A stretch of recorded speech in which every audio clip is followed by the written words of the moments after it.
Another day, another artwork of mine. Ipapakita ko po sa inyo kung paano ko ito ginawa.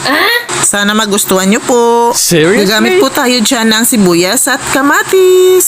So ayan na nga guys, ang una natin gagawin ay maghiwa ng kamatis tulad nito. What? Saka natin tanggalan ang pinakagitna nito. Alisin natin yan. Tapos hiwaan natin ang kamatis ng 8 parte. Pinaka-guide natin sa ating paggawa ng bulaklak. Gaya ng ginagawa ko guys. Ganyan ang ginagawa ko para makagawa ako ng isang magandang bulaklak. Malapit nang matapos yan. Oh, ganyan. Ganyan ang ginagawa ko mga idol. At maghihiwa tayo ngayon ng sibuyas para sa ating design.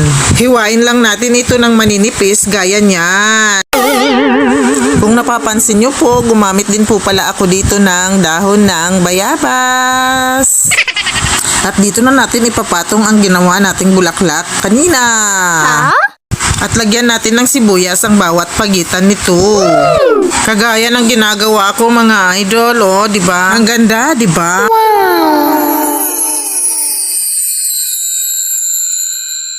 Wow! Tapos ulitin lang natin ang ginawa natin para sa isa pang bulaklak.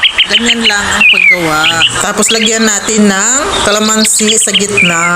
Oh! So pretty! Kung magustuhan nyo po, paki-like, comment, and share naman po. Have a wonderful day!